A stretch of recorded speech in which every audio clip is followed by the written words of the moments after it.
Hello and welcome to my channel. In this video segment, we are going to be replacing the radiator in a DT466 2002 model. And I'm going to show you signs to look out for if your vehicle has actually been overheated and how to save your engine from any heat damage. If you're not a subscriber, hit that little red button, become a subscriber right away. Let's get started.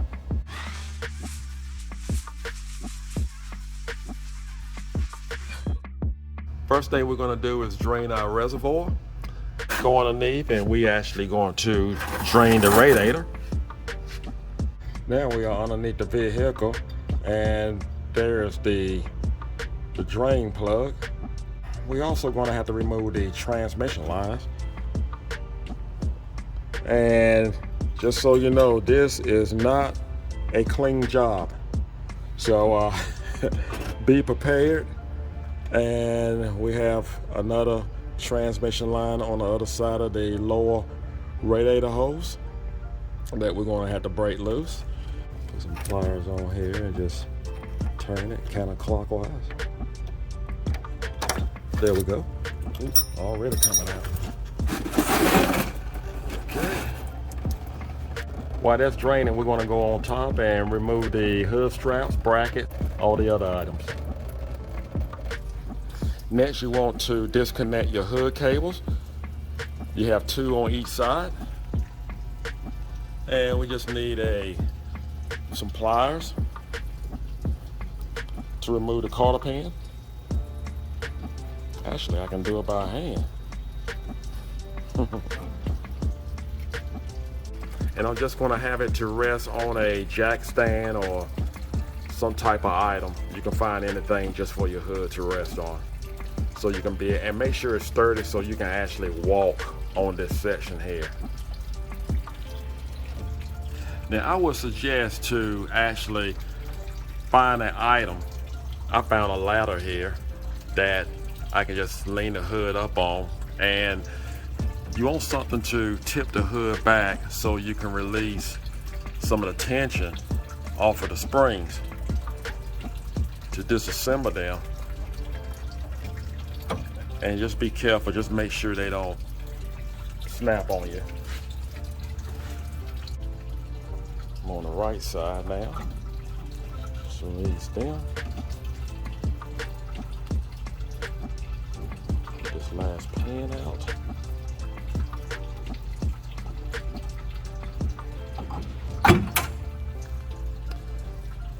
Alright, I'm gonna remove the ladder.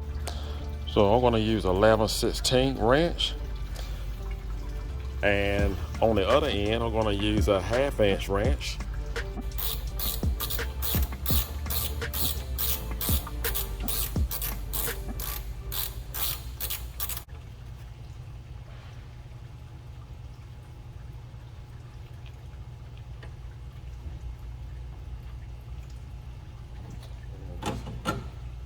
Bushes off, and you have an insert here, and we're just going to pull that out.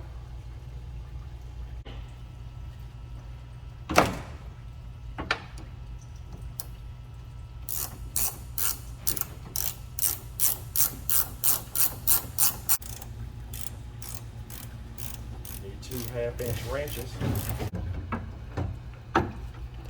Just pull straight out on it.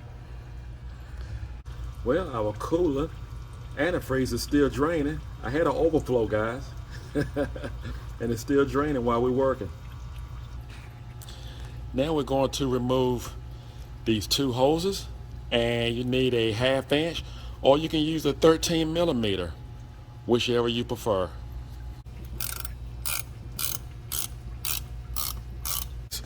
Get a 1/2 inch socket and going to remove the straw, and I'm just going to set the straw back over the fan. And I believe our coolant is still draining. It's just dripping right now.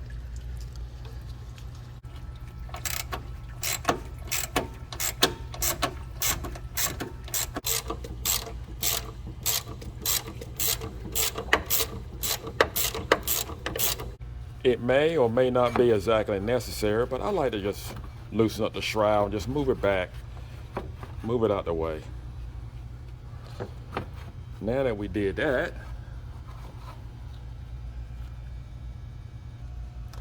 Let's go ahead and move the hose. We're going to go in front and we're going to remove the AC condenser. Now we're going to keep the lines connected, and we're just basically going to use a 13mm or a 1/2 inch wrench or socket, whichever you prefer, and just move it out the way. We're actually going to just lay it on the grill of the hood here. Again, leave it connected. Do not disconnect.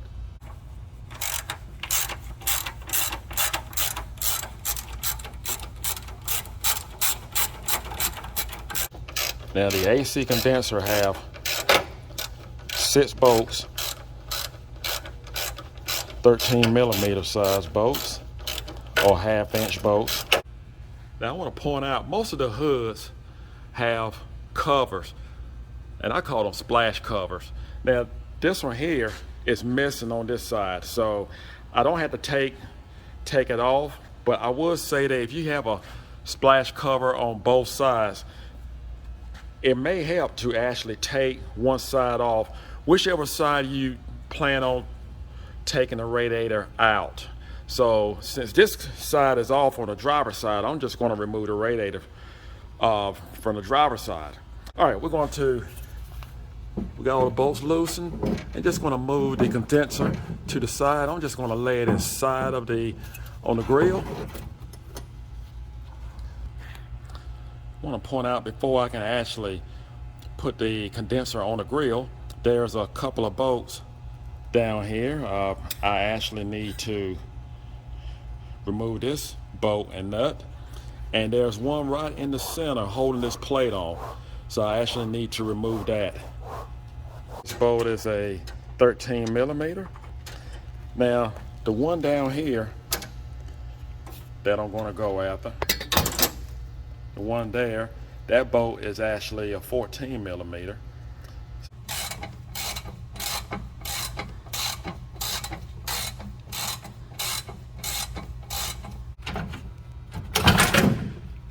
There we go.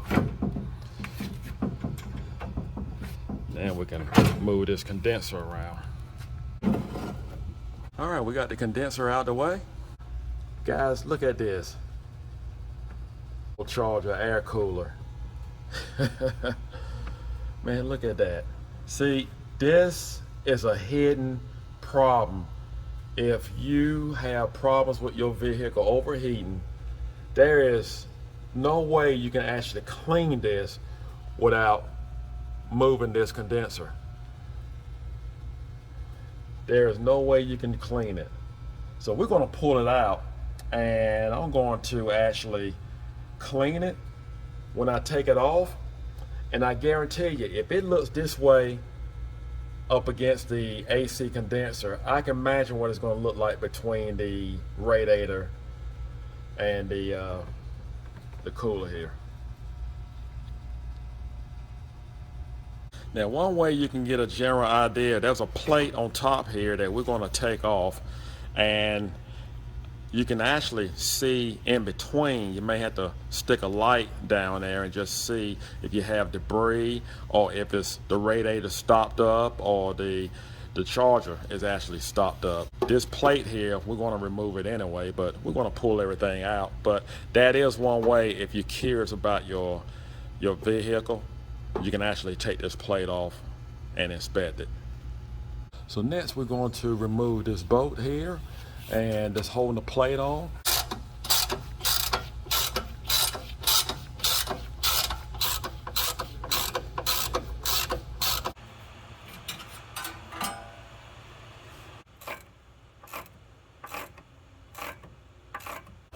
Then we're going to remove the 4 bolts on top for the top cover. Just pull the plate right on up. Wow. See if we can even look down there. Just want to see if you're able to actually look there and just inspect before you even pull it up. Probably have to stick a flashlight. Ooh, yeah. Well, that gives you a general idea what the rest of it look like. Take a pry bar. See if I can move this on out.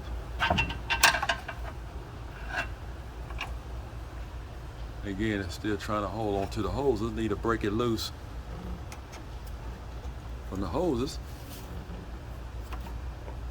There we go. Slide this one loose. All right.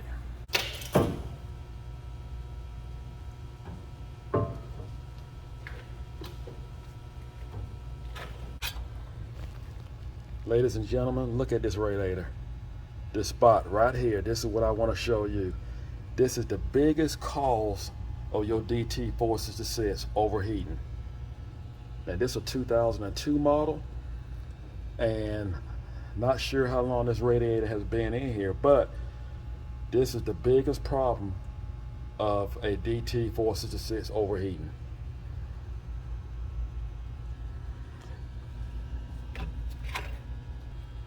And by it overheating, this is where it actually blew at, right here in this right corner.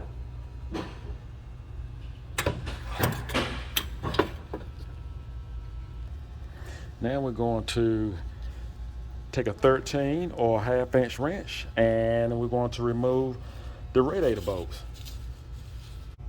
Now we're underneath the vehicle, and we're going to remove our transmission line. And you need a 1 inch to put on the fitting, and you need a 13/16 to put up here to actually hold the fitting, to hold the male while you break loose with the 1 inch the female.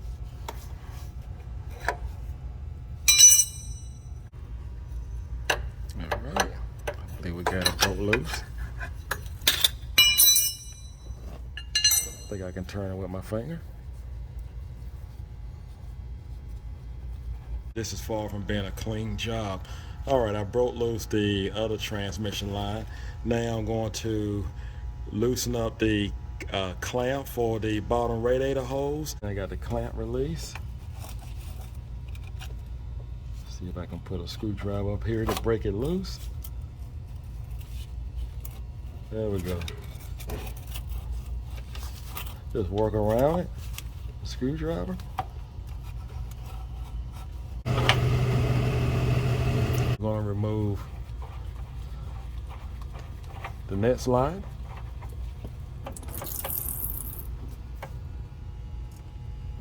Now I'm going to remove the top radiator hose. Before we install the new radiator, there are things that we will have to take off the old radiator, such as transmission fittings. And you're going to need a 1 1/8 to take the fittings off. And you're going to need a 8mm. And that should do it. So these are the two that you will actually need. And we're going to need thread tape for the transmission fittings, 1 1/8 wrench. It's going to take time to clean up the new transmission fittings. So we have them cleaned up. Going to put some thread tape on them. And if you have any questions about thread tape, always go in the direction, put your thread tape on clockwise. So the direction that you're actually going to screw in your fitting,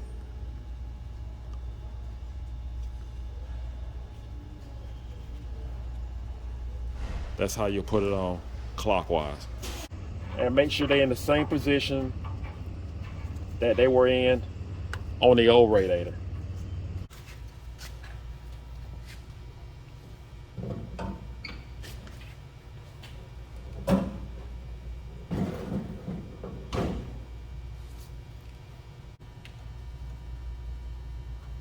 And you want to make sure your bottom fitting of your radiator goes up underneath your radiator shroud.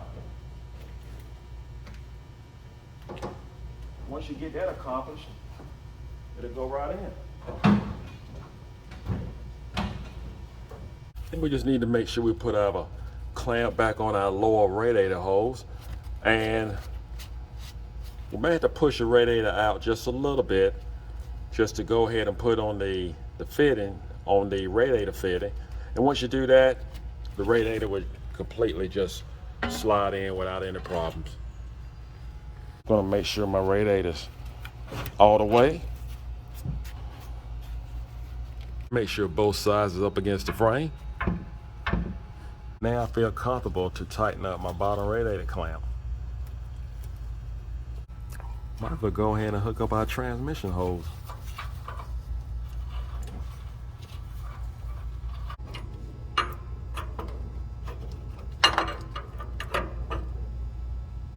At this time, we're gonna bolt down our radiator.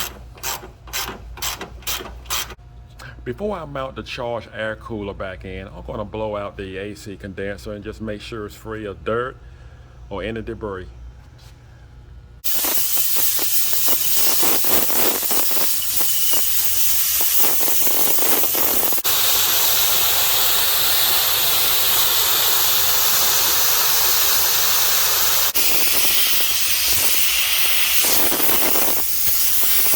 That looks a whole lot better. I can see right straight through it. That's what we need. Now it's time to put back on our charged air cooler.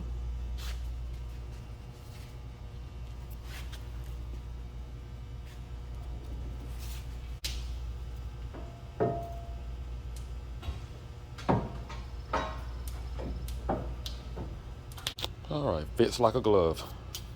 We'll mount on our shroud. Now we have everything together. We have our AC condenser onto our cooler, and the cooler onto the radiator. We have the shroud mounted. Now, I want to replace this hose here, and there's no telling how long it's been on there. It's probably been on there as long as the vehicle was made.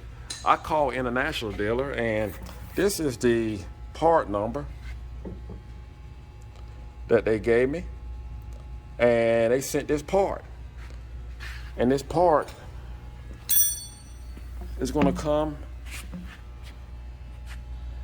like a tube. So you're going to cut the amount that you need. So according to what I see here, it looks like we need 5.5 inches.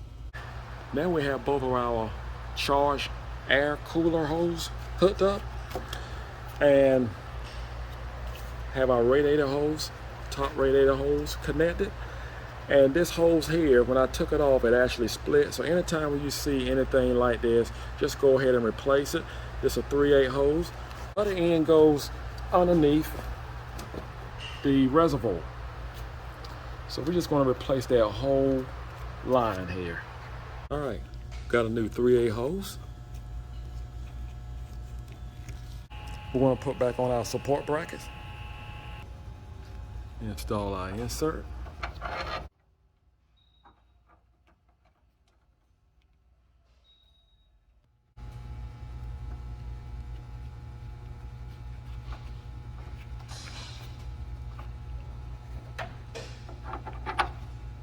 At the rear of the bracket.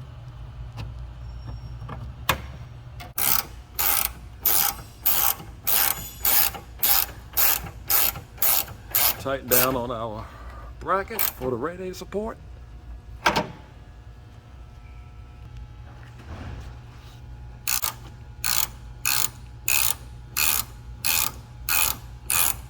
Well, everything is all together and bolted down. All we have to do now is just replenish our coolant reservoir. And we're going to fill it all the way up to the maximum. And I'm going to leave the cap off and just let air, actually whatever air needs to escape, it can actually come up through the reservoir. And that will prevent me from having any kind of air block. I am adding Rotella Extended Life 50/50 antifreeze. Let's start the vehicle.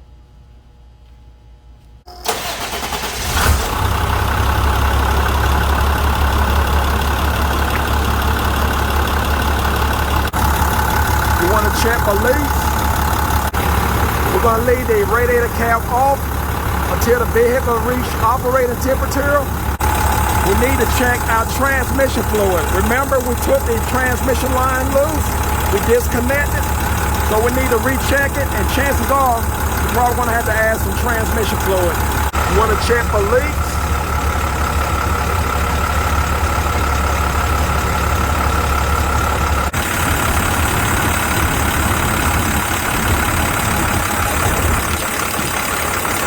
That's all you have to do to put a radiator in your S4700. Now this is a 2002 model, and you can pretty much do it yourself, manhandle that radiator yourself, including the charger air cooler, and you shouldn't have any problems.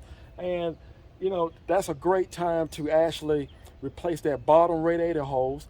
Do not forget that, because you do not want to have to replace that hose with the radiator inside the vehicle.